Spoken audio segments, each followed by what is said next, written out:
lançado no início de 2001, lá no início do reinado, podemos dizer assim, do PlayStation 2.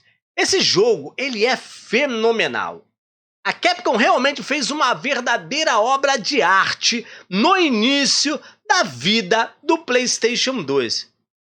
O jogo ele consegue incrementar um enredo fantástico que mistura a questão dos samurais e também a questão da cultura japonesa de forma incrível. Com os demônios, os seus demônios e também personagens históricos da cultura japonesa. O jogo perpassa esse momento do Japão feudal de forma icônica, de forma ímpar, de forma espetacular, com uma jogabilidade incrível.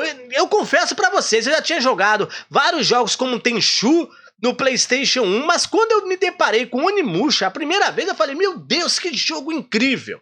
E é isso que Onimusha é, um jogo incrível, um jogo fenomenal, um jogo fantástico, que traz realmente toda a essência dos jogos de samurai, com uma dificuldade realmente altíssima para a época, e como eu falei, faz um passeio na cultura japonesa, fazendo junção entre medo, entre demônio, e vale ressaltar aqui, precisamos fazer esse paralelo aqui para a gente poder entender um pouquinho do emprego da palavra demônio lá na cultura japonesa e também a questão do demônio aqui, e principalmente aqui na cultura ocidental, porque quando nós falamos em demônios aqui, nós logo fazemos referência ao diabo, aos seus anjos decaídos e por aí afora. E o japonês ele não tem essa essência de colocar a palavra demônio, nem sempre se refere aos anjos decaídos ou ao próprio diabo, como acontece aqui na cultura ocidental. A gente precisa fazer esse paralelo para a gente poder entender um pouco da história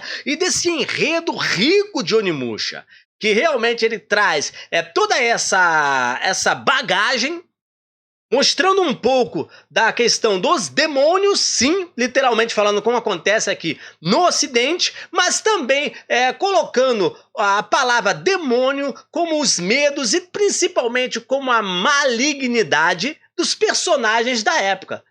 Então a gente precisa, para a gente poder entender esse contexto que acontece em Onimusha, a gente precisa entender esses dois significados diferenciados da palavra demônio e aí passar por toda a cultura japonesa sem talvez um viés aí, cruzinha aqui, ó, demônio pra lá, sai fora. Não, a gente precisa entender todo esse enredo que a Capcom realmente conta de forma brilhante nesse jogo fantástico que é Onimusha para o PlayStation 2.